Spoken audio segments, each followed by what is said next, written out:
गुप्त साम्राज्य के पतन के बाद जब नॉर्थ इंडिया छोटे छोटे राज्यों में टूट चुका था, जब एक स्ट्रॉन्ग सेंट्रल पावर की कमी महसूस हो रही थी, उसी दौरान इतिहास के पन्नों पर उभर कर आए पुष्यभूति वंश के महान शासक शिलादित्य हर्षवर्धन।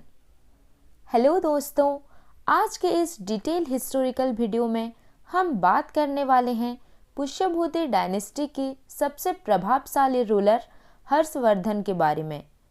हर्षवर्धन सिर्फ एक कन्क्वेरर नहीं थे, वो एक ग्रेट एडमिनिस्ट्रेटर, एक धार्मिक और टॉलरेंट रूलर और एक ऐसे शासक जो अपनी प्रजा को अपना परिवार समझते थे। उनका साम्राज्य पंजाब से बंगाल तक फैला हुआ था और उनका शासन इतना इफेक्टिव था कि चाइनीज ट्रैवलर हुएनसांग भी उनके तारीफ किए बिना नहीं रह पाए।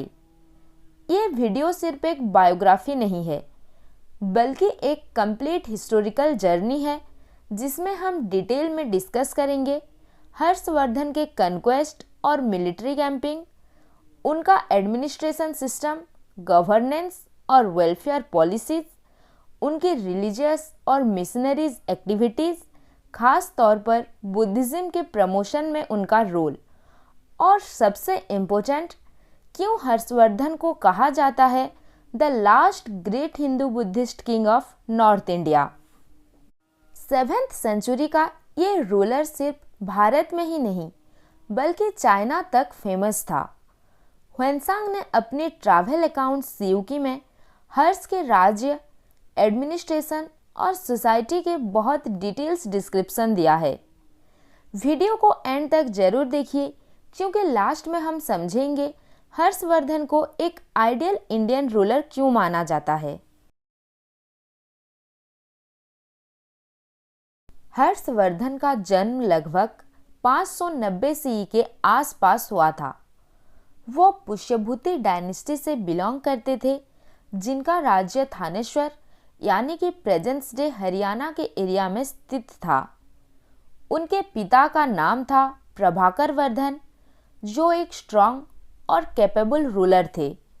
उन्होंने हुण इन्वेजन को सक्सेसफुली रोका और अपने राज्य को स्टेबल बनाया, लेकिन 605 सीई में किंग प्रभाकर वर्धन के निधन हो गया। पिता के बाद हर्षवर्धन के बड़े भाई राज्यवर्धन ने गद्दी संभाली, लेकिन कुछ ही समय में एक ट्रैजिक पॉलिटिकल क्राइसिस पैदा हो गई। हर्षवर्धन की बहन राजश्री की शादी कनौज के मुखारी रूलर ग्रहवर्मन से हुई थी। ये शादी सिर्फ पारिवारिक नहीं बल्कि एक स्ट्रॉन्ग पॉलिटिकल अलायंस थी थानेश्वर और कनौज के बीच। इसी दौरान मालवा के शासक देवगुप्त ने कनौज पर आक्रमण करके किंग ग्रहवर्मन की हत्या कर दी और राज्यश्री को बंदी बना लिया। जब यह खबर राज्यवर्धन तक पहुंची, तब वो बिना वक्त गवाए अपनी बहन का अपमान का बदला लेने मालवा पर चढ़ाई कर दी।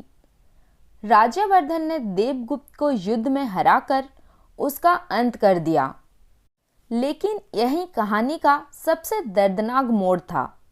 गौड़ यानी बंगाल के रूलर शशांक ने राज्यवर्धन को संधि और मित्रता के बहाने अपने कैंप में बुलाया और धोखे से उनको हत्या कर दी।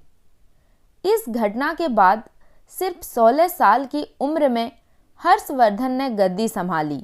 गद्दी पर बैठते ही हर्षवर्धन का पहला ऑब्जेक्टिव क्लियर था, अपने भाई की हत्या का बदला लेना और राज्य को सिक्योर करना। उन्होंने मालवा पर अटैक किया। उसके बाद हर्ष ने सिस्टमेटिकली अपना कंट्रोल एस्टैब्लिश किया पंजाब, राजस्थान, उत्तर प्रदेश, बिहार और बंगाल के कुछ हिस्सों पर। शुरू में उनकी कैपिटल थानेश्वर थी, लेकिन बाद में उन्होंने कनौज को राजधानी बनाया। कनौज उस समय नॉर्थ इंडिया का मोस्ट इम्पोर्टेंट पॉलिटिकल और कल्चरल सेंटर था। हर्षवर्धन का सबसे बड़ा मिलिट्री चैलेंज था चालुक्य रूलर द्वितीय पुलकेशिन। हर्ष ने नर्मदा के साउथ अपना एम्पायर एक्सपेंड करने की कोशिश की, लेकिन द्वितीय पुलकेशिन ने उन्हें नर्मदा रिवर के किनारे रोक दिया।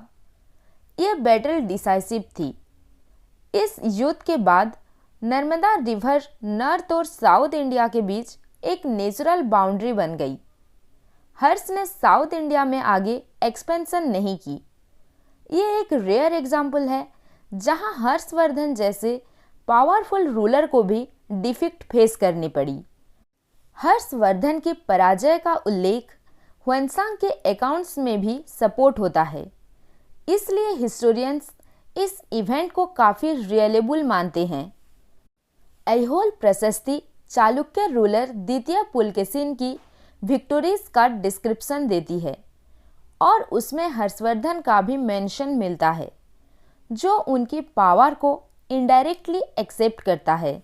हर्षवर्धन का फोकस सिर्फ कन्क्वेस्ट पर नहीं था, बल्कि लॉन्ग टर्म स्टेबिलिटी पर था। वो अननेसेसरी वॉर्स अवॉइड करते थे और कई लोकल रूलर्स को वासल किंग बनाकर राज्य चलाते थे।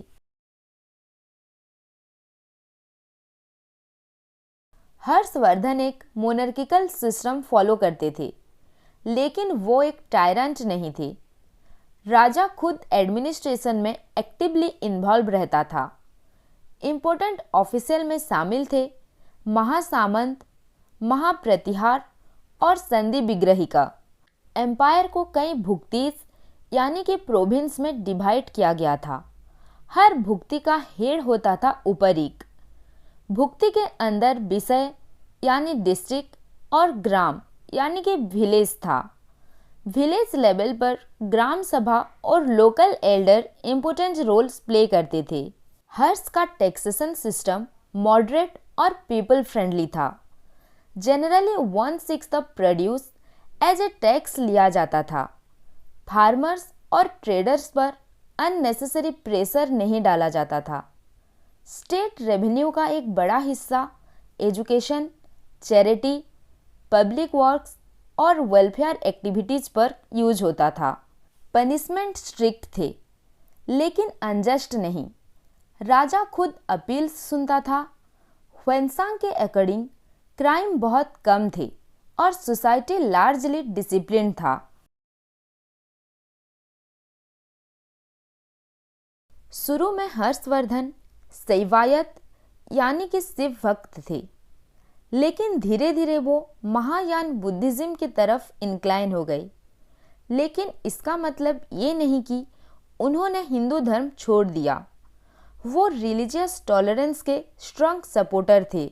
हर्ष ने कई बुद्धिस्ट विहार और स्तूपस बनवाई, मोंक्स को रॉयल पेट्रोनाइज दी और बुद्धिज्म की टीचिंग को स्प्रेड करने में मदद की। हर्षवर्धन ने कनौज में एक ग्रांड रिलीजियस असेंबली ऑर्गेनाइज की, जहां ह्वेनसांग ने महायान बुद्धिज्म पर डिस्कोर्स दिया। इस असेंबली में शामिल हुए स्कॉलर्स, मॉन्क्स और डिफरेंट रिलीजियस सेक्ट के रिप्रेजेंटेटिव। हर 5 साल में हर्षवर्धन प्रयाग महादान का आयोजन करते थे। इस दौरान वो अपनी सारी पर्सनल वेल्थ गरीबों, मॉन्क्स और ब्राह्मण्स को दान करते थे।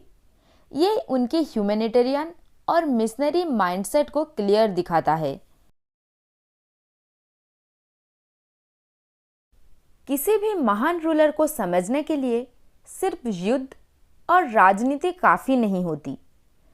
उसके युग का साहित्य और एजुकेशन सिस्टम ही बताता है कि वो राजा असल में कैसा था। सबसे इम्पोर्टेंट सोर्स है हर्षचरित, जिससे लिखा था हर्ष के कोर्ट पोएट बाणभट्ट ने। ये हर्षवर्धन की ऑफिशियल बायोग्राफी है।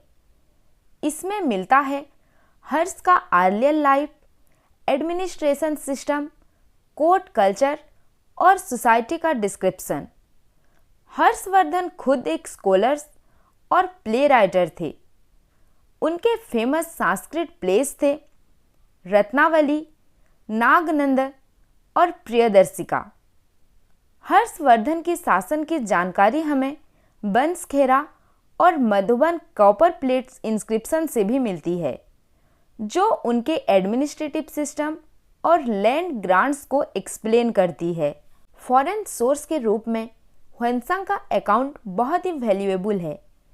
उनकी बुक सीयू की हमें बताता है कि हर्ष का कैरेक्टर, उनकी रिलीजियस टॉलरेंस और इंडिया का एजुकेशन सिस्टम के बारे में। नालंदा जैसी इंस्टीट्यूशन को उन्होंने फुल सपोर्ट दिया। नालंदा सिर्फ एक यूनिवर्सिटी नहीं बल्कि वर्ल्ड का बिगेस्ट इंटरनेशनल लर्निंग सेंटर था, जहां फ्री एजुकेशन, फूड और लॉजिंग मिलती थी। यहाँ देश विदेश से हजारों स्टूडेंट्स और स्कॉलर्स आते थे, जैसे चाइना, तिब्बत, श्रीलंका और south east Asia. Chinese traveller Hiuen Tsang ने नालंदा में कई साल तक स्टडी और टीचिंग की। उसने अपनी राइटिंग में नालंदा को एक highly disciplined and intellectually superior institution के रूप में डिस्क्राइब किया। 12th सेंचुरी के एंड में बख्तियार खिलजी ने नालंदा यूनिवर्सिटी पर अटैक किया और आग लगा दी। कहा जाता है नालंदा की फेमस लाइब्रेरी धर्मगंज में इतनी किताबें थीं कि आग महीनों तक जलती रही। इस अटैक के बाद नालंदा का एजुकेशन सिस्टम धीरे धीरे कंप्लीटली कोलैप्स हो गया। हर्षवर्धन सिर्फ एक कन्क्वेरर नहीं थी, वो एक एफिशिएंट एडमिनिस्ट्रेटर, एक रिलीजियस रिफॉर्मर और एक कंपैशनेट रूलर थे। उनका शासन हमें सिखाता है कि पावर के साथ टॉलरेंस, कंपैशन और रिस्पॉन्सिबिलिटी भी जरूरी होती है।